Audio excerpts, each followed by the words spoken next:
Welcome back to the Coach Mac Show. Coach had a big week last week.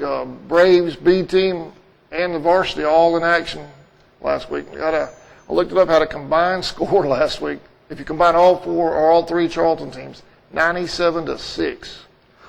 It was a good week. It was, we talked about last week being 3 home games right here in the swamp, so a lot of football for people to come out and watch. And this week we have 2 of them at home. We had the Braves had a big win today over Baker County, and then Thursday we're going to have our B team is going to play McIntosh right here at 6 o'clock. It's going to be a little later start, 6 o'clock on Thursday. Hopefully we'll have a lot of folks come out to that. Last week the B team played Brantley County. It was a very entertaining game. A.J. Bell, you might have heard of him. Our quarterback had a big game throwing and running the football. Yeah, I was proud of him. Defense did a great job flying over the field, and of course the Braves have just been whipping everybody. And then Friday night we had dodged the rain, had a little bit of rain early, but had a big crowd and was able to come back with a big 41-0 win over Hilliard. Yeah, it was something to watch. Coming into the Hilliard game, talked about their offense and their execution. And to begin with, they were doing that. And then I think you made some adjustments. Overall, I think we gave up less than around 80 yards total offense. Yeah. We were very strong in the run game, which we expected to be. I think we gave up 9 yards total running offense to them. I think several plays were for minus yards rushing. We gave up a few pass plays. We had to make some adjustments early on in the game. Hilliard was moving the football, especially through the air. And we had to make some adjustments. We have a few young kids in the secondary who needed to get lined up right. Once we had that done, we were able to shut them down. And then offensively, again, going back to our offensive line, did a fabulous job. Those 5 guys did a great job. Andrew Lee ran the ball. He didn't have very many carries, but he had, I think, 181 yards and a couple touchdowns. So really, we could have gave it to Andrew about any time we wanted, and he just about went the distance. And, of course, Kurt Nixon, really proud of him, fielding all the punts, catching all punts, which is something we really emphasized. We had to get to something we've really been emphasizing to Kurt is we need to step up, we need to catch punts. We don't need to let him hit the ground. Especially in the conditions Friday night. Exactly. He did a great job catching punts, and he took one back for a touchdown. Yeah. And that's the thing I told him is, you catch it, you got a chance to go take it back. And of course, he did that, and then later on you saw him just stop. Not only were they not punting to him, but they were just punting the ball in the bleachers almost for the most part. It was very obvious they weren't punting they weren't going to punt it to him. Really a lot of good things happened. I told you going into the Hilliard game, I thought Hilliard was a good football team. I still think they are a good football team. Yeah. We just outmanned them. We had a lot more players than they had. We had a lot of guys that were able to play one way compared to them. They had kids playing both ways. Just with the sheer numbers is what helped us. Right. And on the line of scrimmage, we were pretty strong on the line of scrimmage Friday night. And anytime you're good on the line of scrimmage, you got a chance to really dominate your opponent, which did happen. But again, that quarterback they have, who's a junior, is going to be a great quarterback. And I really still think they're going to win some football games. Yeah. Hilliard is. I think that, again, their scheme on offense is really good, and I thought their scheme on defense was really good, what they had in mind for us. Again, we just outmanned them. We just overpowered them. But again, they're very well coached. They're a disciplined group, and I think they're going to win a lot of football games down there. And hopefully we can keep the game going. Keep that going. Yeah, we can keep the game going. It'll be our turn to go there, and it'll only be an 11-mile trip, which would be great. We could dress right here in our own field house and just get on the bus and go down and get off the bus and play football, which would be great compared to some of the other distances we have to travel. But again, we had a nice crowd. They brought a lot of people. They brought a lot of people, and really appreciative of that. And it was a great atmosphere. Pre-game was great with Channel 12 News being their game of the week, and them being here and getting a lot of footage for that. And so all that put together, it was really a good night. And I'm glad that we had some rain early, but we dodged the stuff we've been getting last week and this week. We've had a monsoon, haven't we? Yeah, we have. We have. All right. Speaking of Hilliard, they have Fernandina Beach Friday night. So good luck to the Flashes. Have a lot of family and friends down there, so And we hope to see them again next year, right? We hope so. I mean, we hope to keep it going. Again, just the mileage-wise, being able to have a road game only 10 minutes away would be great and something different for us. So we hope to be able to keep that game going. A little strange not driving 3 hours to. That's right. We'll know what to do with ourselves. Coach, Andrew Lee, it seemed like we're going into the game, first quarter, Hilliard was hanging around a little bit. In the second quarter, when he broke that 94-yarder, I think anybody, especially kids, that when you have something like that happen to you, you break a 94-yard run. I think their heads went down a little bit, and of course we got excited, and defense went out and stopped them, and we got the ball right back, and we're able to score again. So you got things like that going on. You have a chance to turn it into a kind of a route, turn it into start putting points on the board. And we went in at halftime. I think it was 34-0. Yes, sir.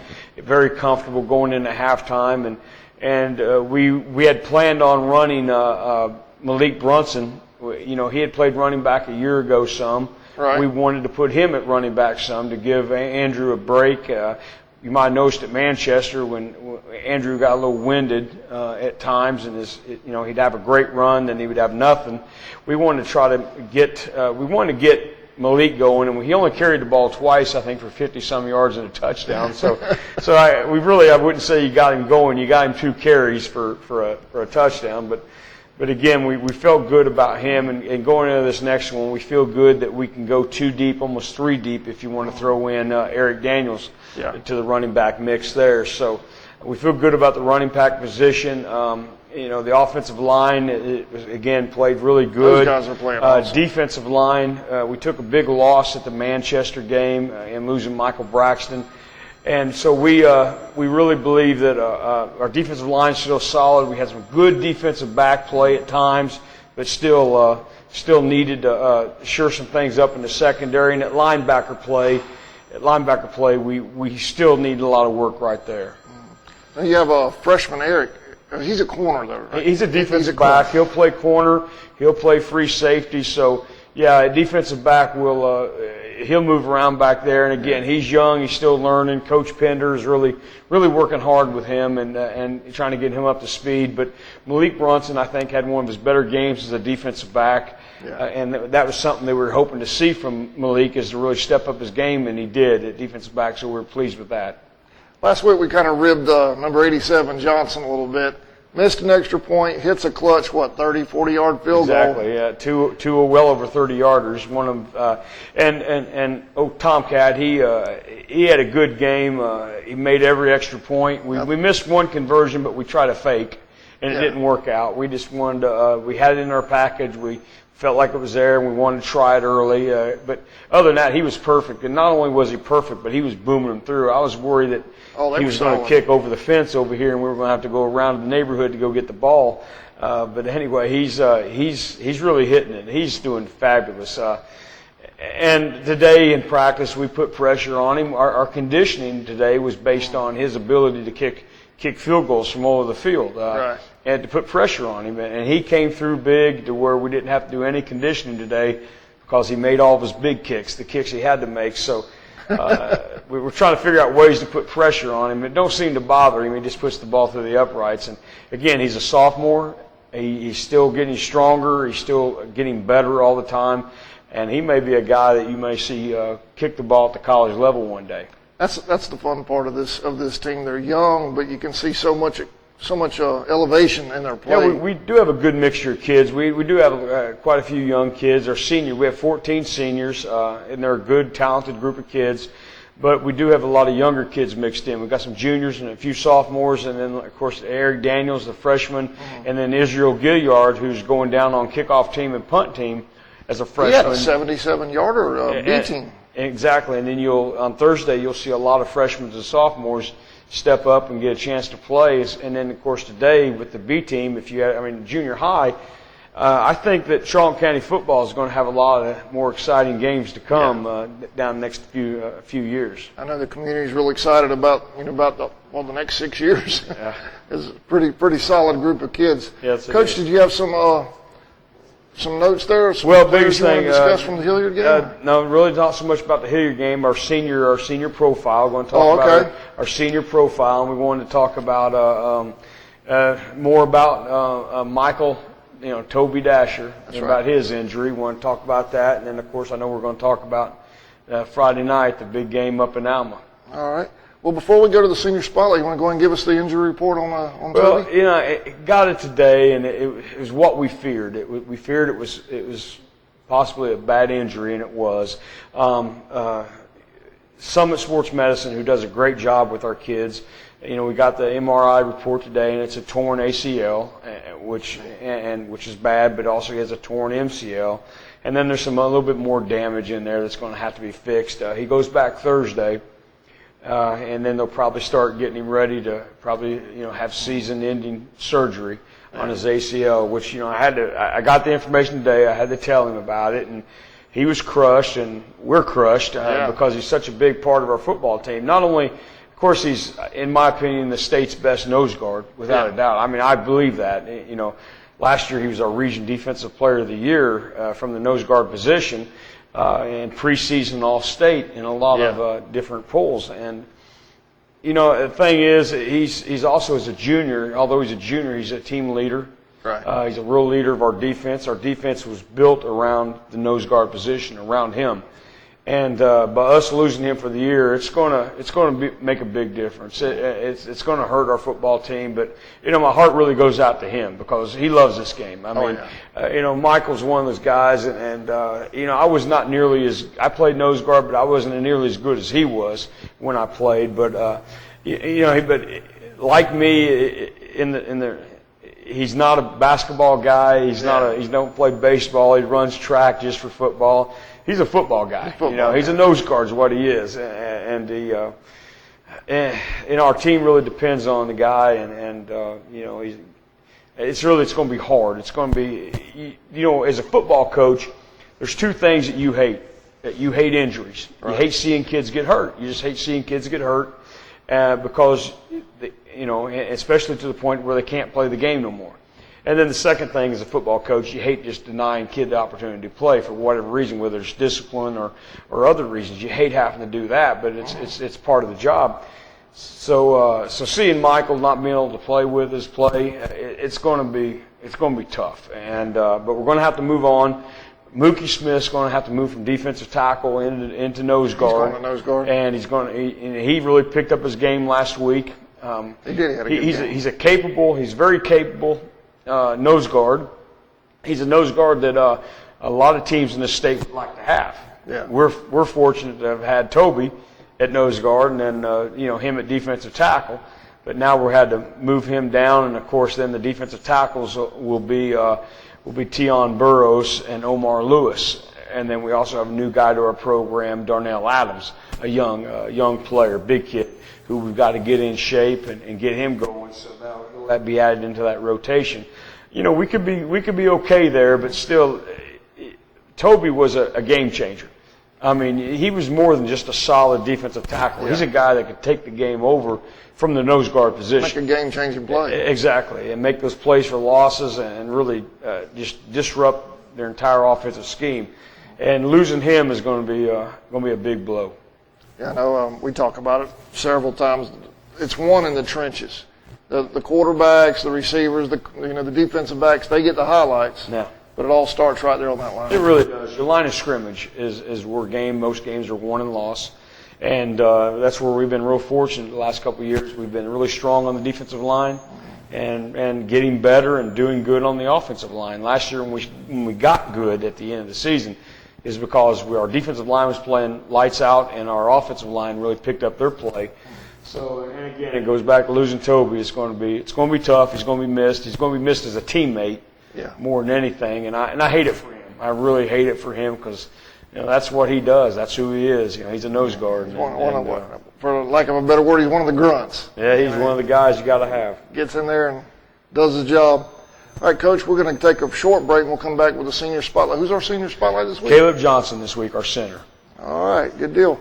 Well, we'll be right back with our senior spotlight. The Folkestone Pharmacy, Your original hometown pharmacy for over 45 years is a proud sponsor of Charlton Sportsnet broadcasts.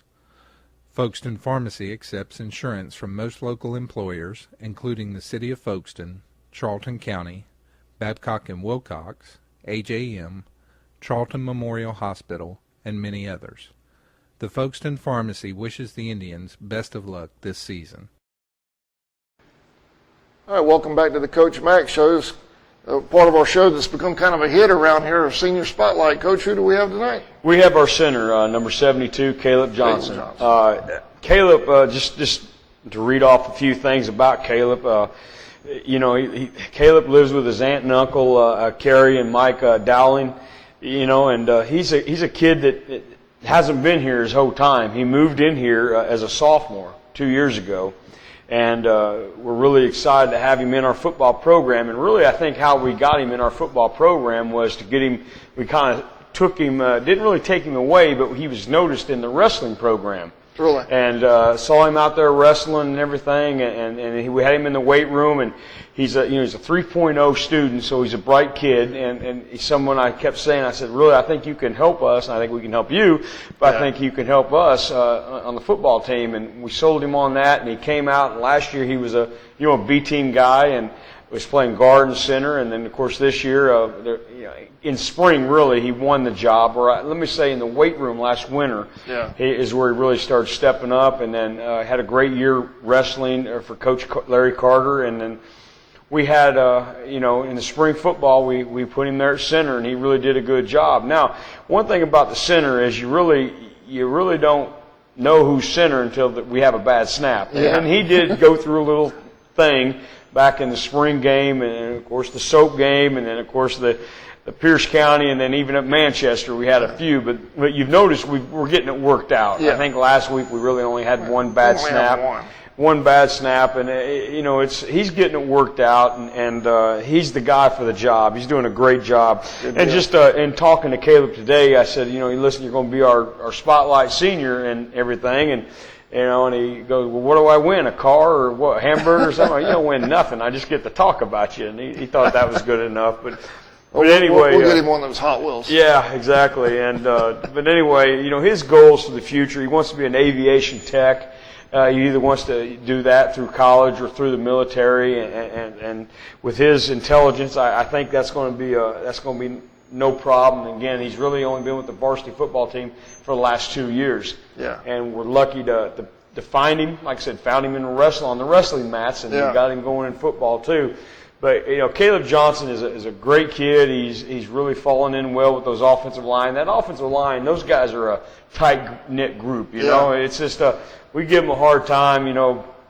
About those fat guys over there. Their lockers are all together. They all they all hang pretty much together. And really down there. Yeah, well, down there where the smell's coming from. And I always tell them, I said, you fat guys, you all gonna marry the first girl you kiss, and they all think that's funny for some reason. But anyway, they're a tight knit group, and they're playing well together. And that whole group of offensive line is just doing an outstanding job for us right now. We the running back gets a lot of the attention, because he's the one carrying the football. But this offensive line we have, and Coach Russ Murray and Coach Paul Wittenberg, who's also helping with the offensive line. Those guys, they have the dirtiest uniforms. They're the ones, if you come out and watch practice, they're the ones getting screamed at the most, and they're the ones that have the worst part of the practice field, usually where the mud or the dirt's always at, and they're always doing the hard drills to where all the running backs, receivers are over there getting to play catch and do all the other things. Yeah. Those linemen, there's no way to practice offensive line without being physical, and those guys have done a great job. And Kaleb, again, he's the center, and he's done a great job, and we're lucky to have him. He's a tough kid. He broke his hand. I believe he broke his hand the week before Pierce County in practice. Wow. And only missed one practice. He went and got an X-ray. They said it was broken. He said, "I'm a senior. I got to play." And of course, we're lucky to be working with people like Summit Sports Medicine and Dr. Greg Smith. And those guys are great. And those guys, they're sports medicine people. They understand athletics. They understand athletic injuries, and they were completely in line. Said, "Yeah, we'll cast it. You can go." And he only missed one practice. which that was the day he had to go get his cast. So that's amazing. So that really shows a toughness with him. We've had other kids who get a sprained wrist and you don't see him for a month. This kid breaks his hand and he's out one day. So that's tough. Really, really proud of him for that. And that's what you kind of expect from a senior offensive lineman, though. Well, I believe, if I'm not mistaken, right, that 94-yarder that Andrew ran Friday night, that was right over the center, and he went through there untouched. Exactly was. It was the middle of the line of scrimmage, and what's kind of ironic about it, we're showing film to the entire football team, and Andrew goes off for a 90-plus yard run, and during the whole run, we don't even mention Andrew's name during film. We're talking about the center. We're talking about the guard. We're talking about the receivers blocking downfield, which we got better this week at that, by the way. We got a lot better blocking downfield. We talked about all these other people and went through the entire play and never even mentioned Andrew, because the bottom line is all he had to do was take the ball and run as fast as he could to the other end of the field, because everybody did their job. And usually when a running back, it's somewhat funny for an old lineman like me to watch a college or pro football game. You'll see a running back go untouched into the end zone, and he wants to spike it, and he wants to jump and do a dance. When the bottom line, the big ugly guys, are the guys that got him in there untouched. Those are the guys that should be doing the dance, or maybe not so much the dance, but those are the guys. Maybe a rumble. Those are the guys should be getting the notoriety. But I'm really proud of Caleb. The job he's done, and just a fantastic kid. And I've had chances to visit with his aunt and uncle at wrestling matches. And I just told them one day we were at a wrestling match at West Nassau. I said, you know what, he's just a great kid.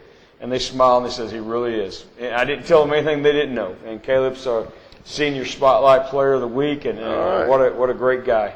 Well, congratulations, Caleb. We'll work on the car, man. It might be a Matchbox, Hot Wheel, whatever they're called nowadays. But congratulations to Kaleb Johnson. And we'll be right back. Okefenokee Rural Electric Membership Corporation offers more than dependable electrical energy at a competitive price. Quality service is provided by a friendly and professional staff trained to meet your every electrical power need, whether residential, commercial, or industrial.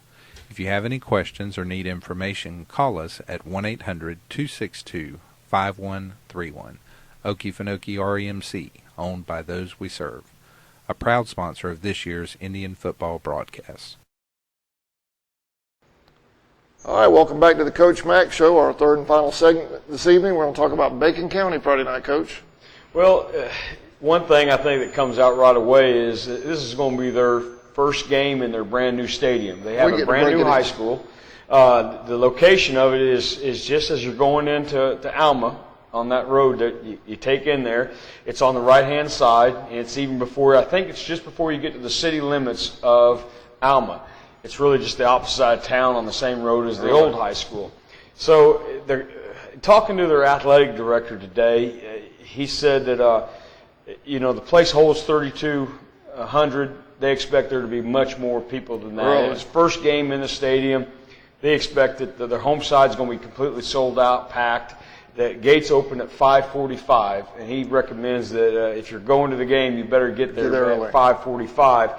Something that was a little disturbing that he said was, in talking about the parking, he had mentioned to me to let our people know if they run out of parking, they can park at the old high school all the way on the other side of town, and they'll have school buses. And they'll have school buses to bring you across town to the game. Now, that's not exactly the way I'd want to go to a high school football game if I was, So I would get there early just so you can get in and get a seat on the visitor side before they take it over, and also so you don't have to ride a school bus from the other side of town over.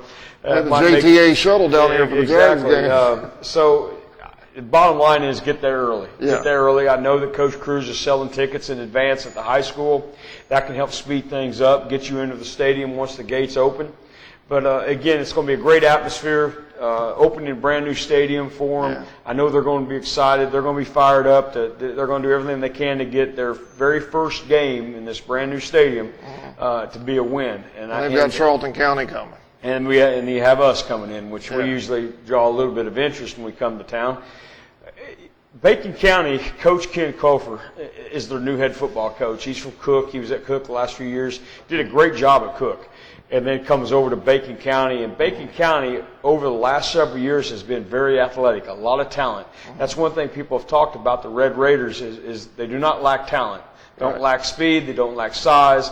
They just needed some leadership, some guidance, and Coach Kofer has really brought it all together in a hurry. Does a great job. We played in just, kind of to put things together, we scrimmaged Pierce County, got beat 46-0 in 3 quarters, had 1 first down in the first half. These guys play Pierce County for 4 quarters and lose 26-22. Gave them all they wanted. And went up and down the field. So if that means anything to you, well, if you put all those numbers together, we should probably get beat about 85-0. If you put that together. Oh, we hope not. But they're an outstanding football team. They have a number 3 who plays quarterback. He plays defensive back. He plays slot receiver. He plays everywhere on the field. He's a guy that he's been offered by Division I schools. Really? He's going to have a chance to play in the ACC, from what I understand, what I've been told. And then you have a 6'3" wide receiver, number 2. He's, again, all over the field. You got to defend him. They're really balanced, 50-50 run pass. They play out of the spread formation. They get the ball everywhere. You'll see screens. You'll see spot passes. You'll see tunnel screens. You'll run the zone. They'll read the zone where they pull the ball, the quarterback pull the ball, go the other way. They're going to be very difficult to defend, and they can score a lot of points in a hurry, as you saw against Pierce County, scoring 22 unanswered points. Pretty much all in the 4th quarter. Yeah. And defensively, they're tall, they're fast, they got size. This is a really outstanding football team. For the last 4 years, I've been the head football coach of the North-South Georgia-Florida All-Star game. Right. And the kids that we've gotten from Bacon to play in this game have been really outstanding football players. They've all made an impact. And they've been big hitters. Yeah. Actually, the last couple of years, the biggest hitter in our All-Star game is players from Bacon County. Now, we have a history of Bacon County, playing them in the past. I think the last time I can really remember might be 2000. But all those years right there, one thing we knew about playing Bacon County is they'll hit you. They're very physical, they're very fast, very athletic, usually as athletic as you, if not more. So this is going to be a very tough game. It's going to be it's going to be a very physical game. It's going to be a great test. It's going to be a good test to see where we are coming off these last 2 wins. Now, what's also going to be, I would almost venture to say, we may not see anybody as athletic in the rest of our schedule, maybe other than Clinch County, but in the rest of our schedule than these guys. Really? So this is going to be a great test to see where we are, how we do. Now, some of the problems we have going into this game is of course, we don't have Toby Dasher. It'd be great to have him. We talked about that. But also, we have some sickness going through the team right now. Yeah, we do. We've got a lot of guys, people at the school. I know, Chris Beasley over here, missed yesterday because of it. So we have a lot of players right now that have been missing school, missing practice because of the flu or the virus or whatever you want to call it. Whatever it's called. Whatever's going around, which is a big concern. I mean, you missed Monday, that's one thing. You missed Tuesday, that's not a good thing either. Right. Now you're really getting late in the week, and you never know what's going to happen come Friday morning. You'll get up Friday morning and look at your cell phone, and you'll have a couple mamas calling you saying, their son just can't make it today because he's sick, and there's nothing you can do about that. I mean, it's just, part of dealing with people. I mean, people get sick sometimes, right. And right now it's kind of going through the team, and we're concerned about it, and so we have not, in 2 days of practice, we haven't had everybody here. Tomorrow, again, Wednesday, we don't know if we'll have everybody here for that. The weather's not been cooperating. Not at all. Monday, we made it out, I think, for a grand total of 5 minutes Monday before our lightning meter went off. Came in, and, of course, the bottom dropped out for the rest of the night and weren't able to go out. Tonight, Tuesday night, we were able to get out and get all of our work in.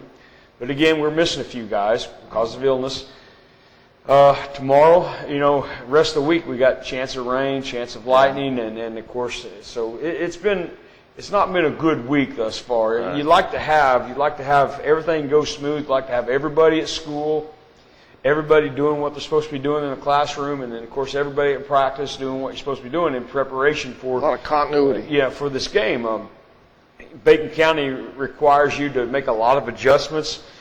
things. We'll have to do some things different this week than we did last week, and it's hard to make adjustments when your entire defense or your entire offense isn't here. I mean, you can make all the adjustments you want, but whenever this guy gets back and you plug him back into the lineup, it's almost like starting over with him. So it's been a tough week. Different pieces of the puzzle. It's been a tough week as far as that, and we don't know what tomorrow holds and what the rest of the week holds, but hopefully we can have everybody here tomorrow. Hopefully the weather cooperate. We can have a great Wednesday practice and great preparation, and then of course Thursday have our preparation on Thursday, then have a good B team game, and hopefully the biggest thing Friday morning, I lay out all the jerseys in the wrestling room. Friday morning, I got them all in numerical order, and they're all accounted for. I hold my breath until when the bell rings, that there's no jerseys left over. And I walk in there, and if there's a jersey left over, I know I got problems right away. I get on the phone, I see what's going on. So don't want to see that text message. I want to go in there, and I don't want to see any jerseys left, and no texts from any mama saying I got a boy sick at home. So you want us to move this part to the beginning of the shows? Yeah. So hopefully everybody's taking care of themselves, getting their fluids, getting their sleep, and eating right. And even with that, kids still get sick sometimes. You know that, and I know that. Having kids at the house, AJ was sick on Monday, and so hopefully we can get through the week as far as that goes. One thing about him being sick on the weekend, it was quiet. I bet, yeah. It was quiet. Get sick on Saturday and Sunday, not during the week. I hear you. Well, Coach, I appreciate you coming on as usual. I always have a blast doing these things. I hope you do too. Chris Beasley on production, and we will see y'all Thursday for the B team game. Come here and pack the house, then everybody travel to Bacon County Friday night and get there at 5:45. Get there early. Or you may be riding a school bus from one end of town to the other to get to the stadium. We'll see y'all Friday night.